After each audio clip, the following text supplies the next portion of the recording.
Hey guys, it's Amy here. How are you guys this morning or afternoon? I guess depends on the time zone. It's a beautiful day here. It's actually my daughter's birthday, my first daughter, so it's pretty exciting day to celebrate me becoming a mom for the first time 6 years ago. Yeah, so we've got lots of fun things in the works. So if you're joining and watching the replay, feel free to comment. Let me know what's going on with you guys today. And if you're joining live, for sure, feel free to comment and let me know how you're doing. Say hi. So anyways, I'm here to talk to you guys today about how what we drink and what we eat can affect our mental health. I know that's been a big issue in my life, and one of the big reasons that I've been so fascinated with nutrition and health in general, and getting that kind of sorted out in my own life. Different foods and different things we drink can definitely impact our mood and how we're feeling overall.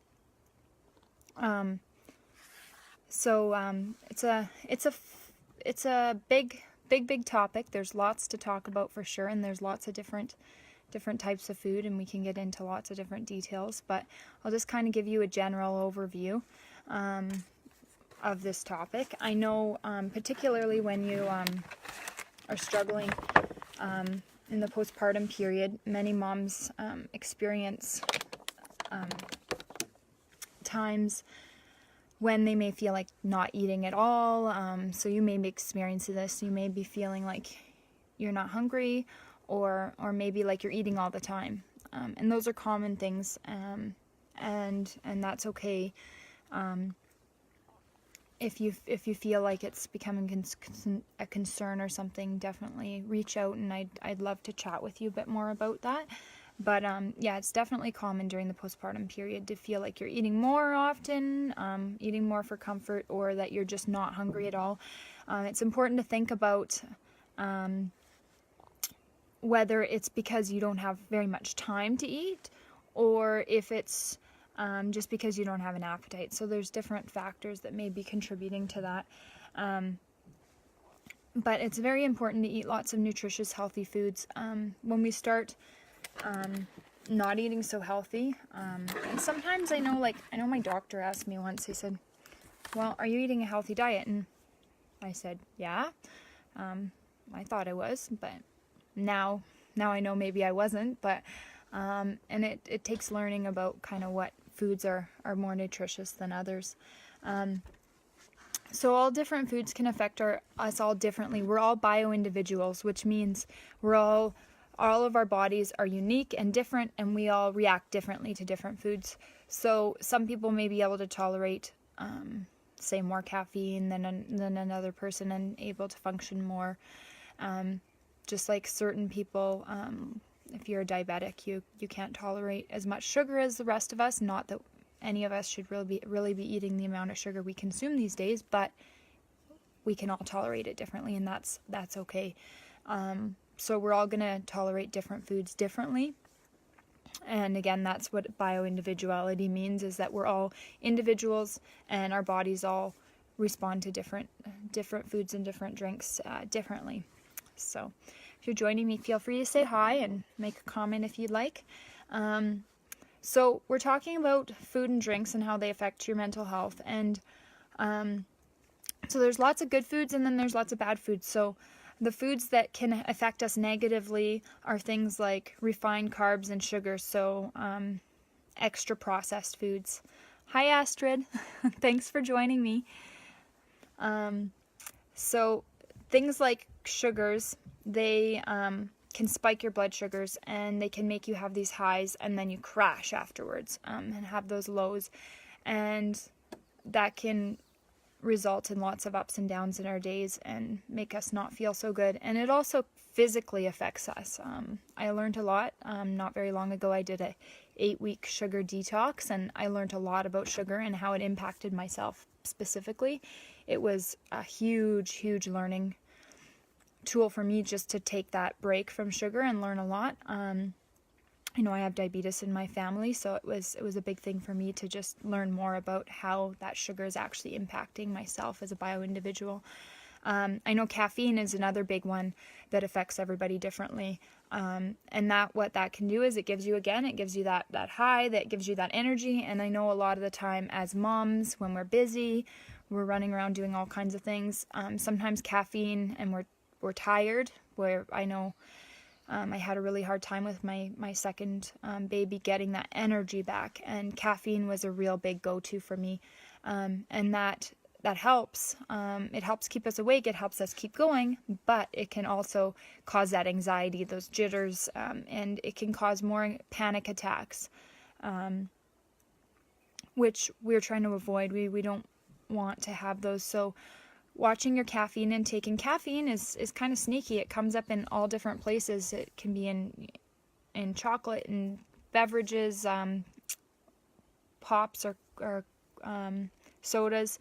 Of course, in coffee, we all know coffee, different teas, caffeinated teas, black teas, green teas, they all have caffeine in them, and they can all affect us differently.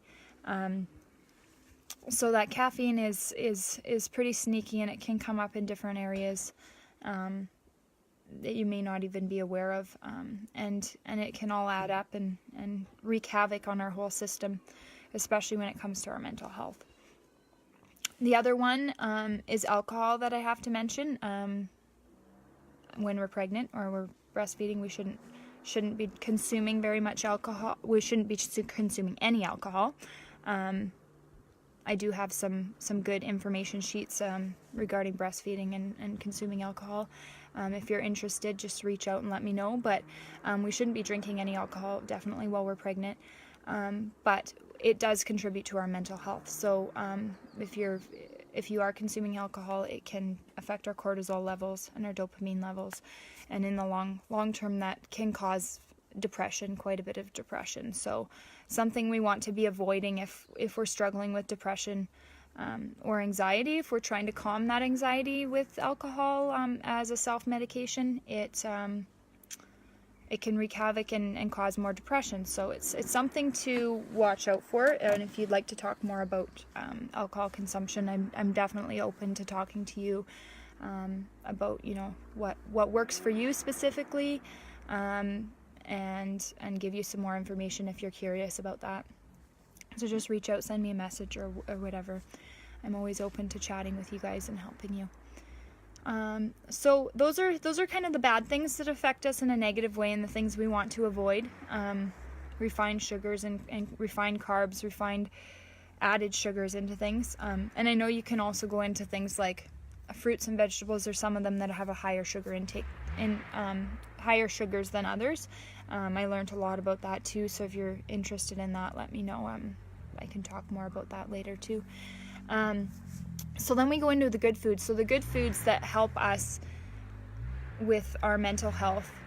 We want to be eating overall healthy diets. And I like to introduce fermented and cultured foods as well to help our microbiome and our gut health.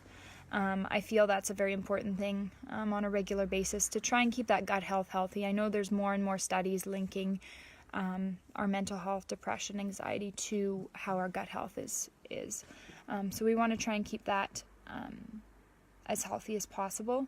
I love that topic again. If you're interested in doing different cultured foods, I know I make my own kefir. I make sourdough bread. At home here we do kombucha. I have kombucha going as well.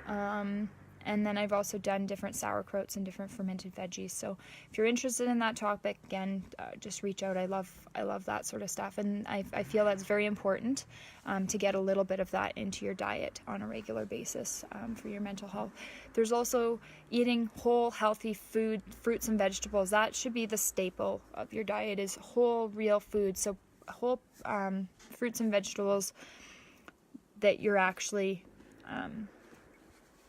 processing yourself, right? So you're cutting them up, you're chopping them up, you're cooking them, you're preparing them, so they're not already pre-prepared and they don't have additives and preservatives in them that we are not familiar with and our body may not find very helpful and may wreak havoc in our system.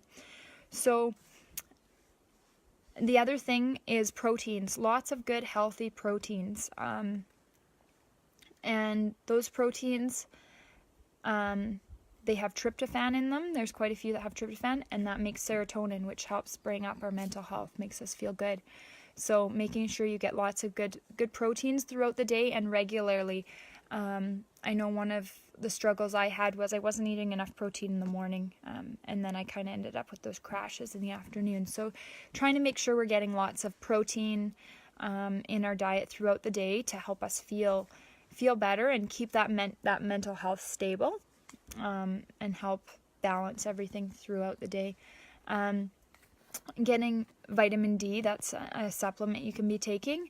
I know now that this beautiful sun is out shining, especially up here in Canada, we're finally actually able to get that vitamin D. Through the winter we don't get very much of it. So depending on where you live, consider taking vitamin D supplements. I know it tremendously helps myself out.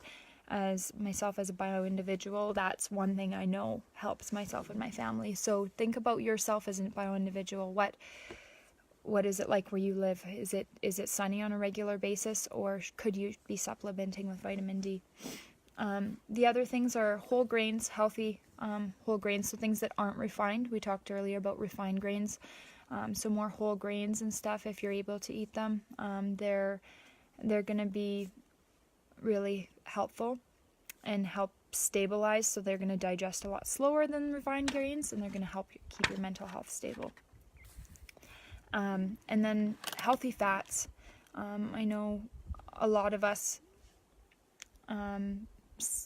from the past, there was a lot of looking at fats in a bad way, and so we were thinking that low fats were a good thing. I know just recently on our trip to our family reunion, interestingly, we were shopping, my sister and I, and we were in the yogurt aisle, and my sister, low fat, and I'm like, no, we need to get the good, these are good healthy fats, right? And whole fats, especially for the kids as they're growing up, right?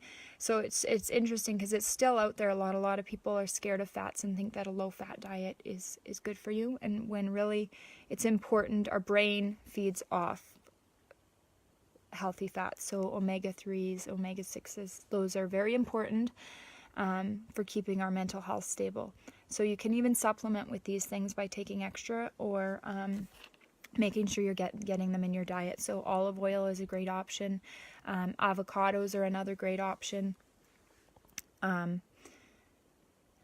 Salmon, you can get lots of healthy fats from salmon and different fish. So those are things to think about. Keeping your mental health stable is getting a nice, well-rounded diet and in eating well-rounded things. And I know we talked about things that we shouldn't be drinking. Making sure you're getting lots of water. Water is going to be so important. That's my number one go-to if I'm not feeling 100%, is have I drank enough water? I know that's a big one for me. I forget to drink water throughout the day. We get caught up with different things with the girls and going to different events and activities, and we forget about water. And making sure your little ones are drinking water, especially now that it's hot out. So it's getting warmer out, the sun's out. Keeping your mental health intact is just making sure what we're putting in is keeping our body in alignment, and keeping all those hormones stable and helping us feel better. So I hope that helps a bit. If you have any questions about any of the things, I know we covered a lot. I just kind of skimmed on a lot of different topics, but if there's anything in particular that you feel you would like some more guidance on it or have some questions about, feel free to reach out. Let me know. Ask questions in the comments, or just reach out to me, send me a message. I'd be more than happy to get on the phone and talk to you about your concerns and what you're going through right now. And so that's all I have for you guys today. So I hope you enjoy your Saturday. We're going to get on with my daughter's birthday and have a fun time. She's pretty excited for all her friends to be coming over, so we're working on that. So have a lovely Saturday, guys, and thank you for watching. I look forward to chatting with you more. Talk to you later.